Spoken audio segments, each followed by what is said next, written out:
over here. And you know what? That is going to be my answer. Okay, that's going to be feet squared. Over here, I have 30. And right here is going to be my missing number, my n, which, if you'll recall, we had used just right up here. All right, let's see. We have 30 times n equals 660 feet. Now, if you're just trying to figure this out, it could be a little bit difficult. Once we get to the bigger numbers, it's a little bit harder to imagine. But let's see, if I say 30 one time, well, that's just 30. 30 times 10, though, that's getting a little bit closer. That's 300. Huh, looks like we're going in the right direction. 30 times 20, oh my goodness, that is so close. That is 600. And I know if I go another 10, that's going to be 900, so I won't do that. I'm going to be smart here, and I'm going to say, okay, let's see, 30 times 21 would be 330. I see what the answer is. It is 30 times, dun dun dun, 22 equals 660. So that is the other way to solve this problem, is with a missing factor, just like we did up here. And of course, we see that our n equals 22. If we plug in n anywhere in this problem, either in the multiplication problem or the division problem, it will be 22, and that will be true. Very nicely done, boys and girls.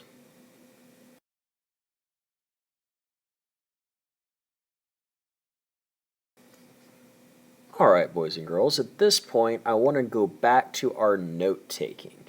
Again, I'm going to pass out a sheet of paper that has the notes on there, but after today I'm expecting that you'll be able to make these notes in your own notebook. So what we'll do is we will just have you draw a line straight up and down like this, right here, and then one right here, and we'll be able to. Now if you'll notice, this line in the middle here isn't in the middle, it's not over on the right, it's not straight smack dab in the middle, but it's a little bit over here. Because when we write down our key points, we're just writing just a few words, most of the time just like one or two, or even just a few letters, and then we're filling in over here with the details, and you'll have a lot more space. And the summary down here is pretty much just towards the bottom. The largest chunk should be this detail space right here. And if you ever need to look at the format, I'll probably put them up on the wall, but you guys are pretty smart. I think you can figure it out. And we are going to use this today, so I'll be referring back to these today. And we will add more to these later, but I will tell you when. I don't know currently how to go back to this page without starting a whole new part in the video, but we'll see. We'll see if I can figure this out. So bear with me here. I might just tell you where to put them in, okay? So please pay attention. But let's begin the lesson. Okay, boys and girls, let's get real. We have been estimating so far, but it is time we started actually figuring out how to solve some pretty big division problems. So I hope you're excited. The first one is super hard. Boys and girls, what I would like you to solve is 70 divided by 30. Now when we do this, we aren't just going to jump straight in. We are going to follow a certain format, and that is this. We are going to estimate, we are going to solve, and we are going to check. And actually, this would be a really good time to go ahead and put that in your notes. So estimate, solve, check. If I was you and I was putting them in my notes, under key points, I would just put E, period, S, period, C. And then in the details, I would say estimate, solve, check. Go ahead and do that real quickly while I erase this.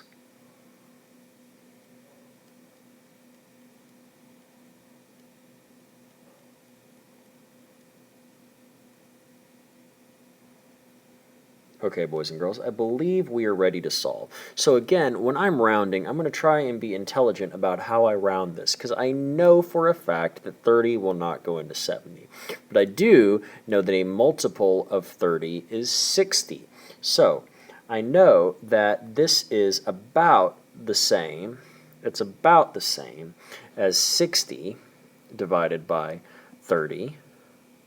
And that, boys and girls, is the same as 6 divided by 3, which equals 2.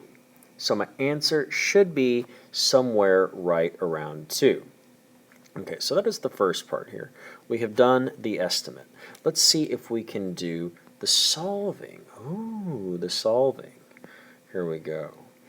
Okay, so there is a certain format for how you solve division problems once you get into these bigger numbers, and you really have to be comfortable with the multiples. So let's try doing this. This is how you would set this problem up. So on the right side of your paper, follow along with me. What we're going to do is 30, just like that.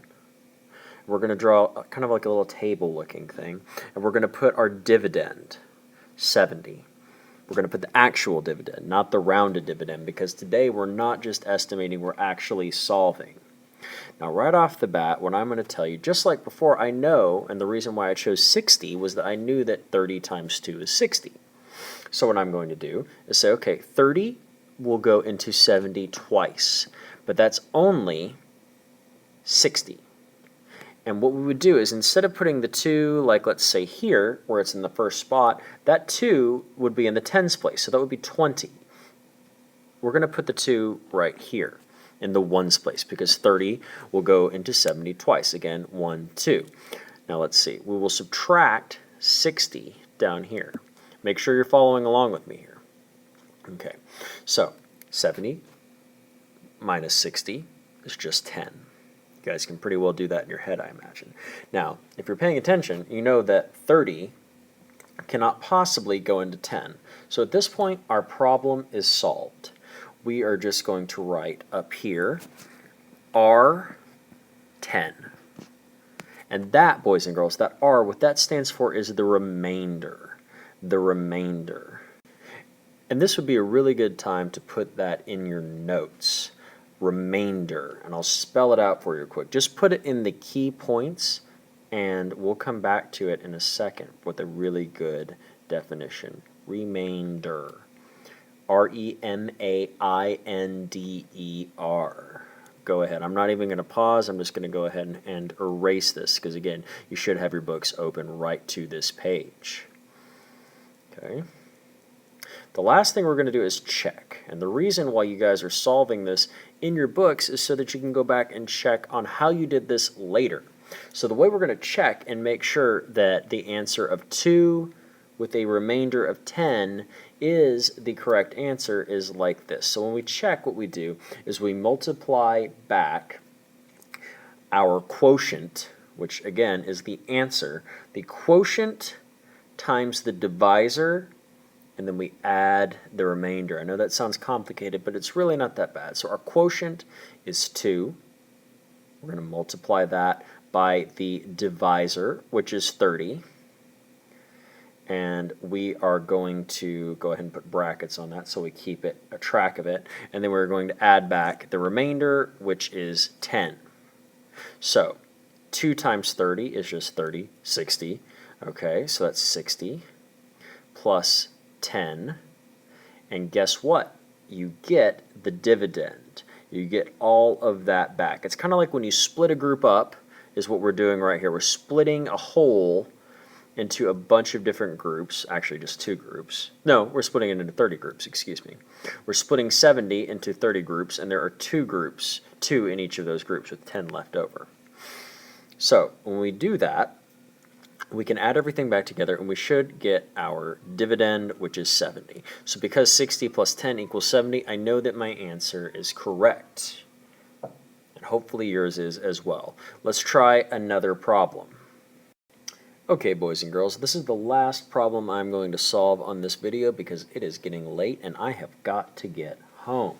So pay close attention here. The problem we are going to try solving is 572 divided by 90. And that won't be this bad. It will not be that bad because, again, we are going to follow our strategy of estimate, solve, and check. Okay? And I will do my best to kind of move these along in the right order here. Let me make sure I have enough space. I'm actually going to erase this and spread it out just a little bit more. You can do this on your paper as well. I think that would be an excellent idea. ESC, estimate, solve, check. So here we go. First, I'm going to estimate. So 90 I don't have to do anything with, but I'm trying to think. So again, when I estimate, you've heard me say a few times now, I'm going to try and be intelligent about what numbers I round to, because I don't want it to be too big. I don't want to go over with my estimate. It won't be accurate. But let's see. So I'm just going to skip count by 9s until I get something close. So I'm just going to kind of ignore this 2 right here. So let's see. 9, that's 1. 18, that's 2.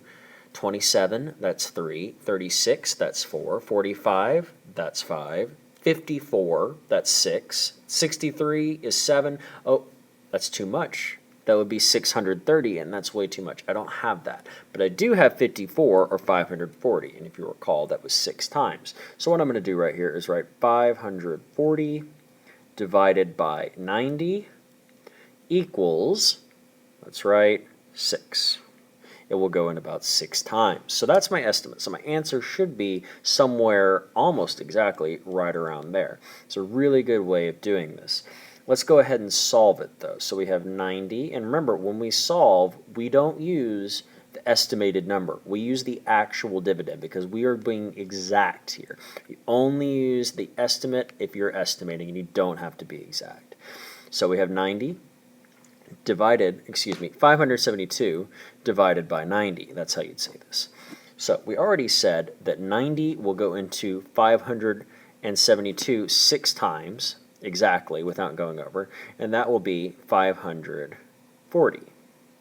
Okay, and again, I put this, I put the dividend, the quotient in the wrong place, because 6 in this place value right here would be 60, and that's not accurate. So we need to put it over here. It will go in 6 times. And I already know I'm going to have a remainder, but I won't do that yet. So let's do some subtraction here. 2 minus 0 is 2. 7 minus 4 is 3. 5 minus 5 is 0. So I see that my remainder, I can't fit 90 into 32, so this is my remainder. Remainder of 32. That's it. And boys and girls, we are done. The only thing we have left to do is to check. So I'm going to zoom in right down here, move it up just a little bit, and let's see.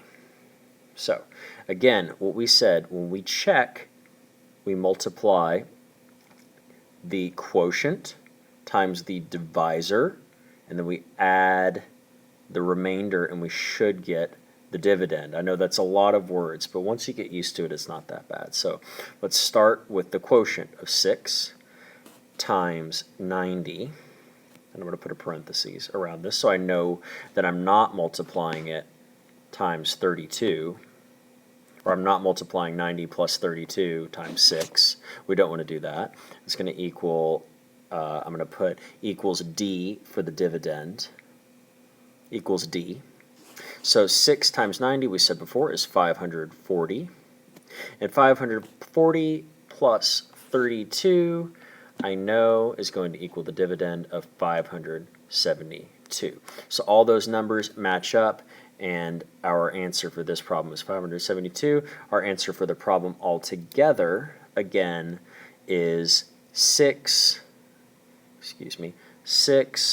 with a remainder of 32. 6 are 32. There we go, boys and girls. The only other thing we have left to do is to fill in our details section of our notes about just what a remainder is. And I'm sure a few of you have a question or maybe aren't perfectly clear. So what I'm going to do is scroll down a little bit and just type it out for you. Okay, I'm just going to move this up here because we don't need it anymore. So let me get a text box up here. So the remainder is what's left of the dividend, after dividing with the divisor. So it's a part of the quotient as well. And I'll make this a little bit bigger here for you to see. And I'll probably pause. So this is my first video. I hope you guys liked it. We might have to do a few more. What's left of the dividend after dividing with the divisor? Have a good day. It's about time to try a problem set.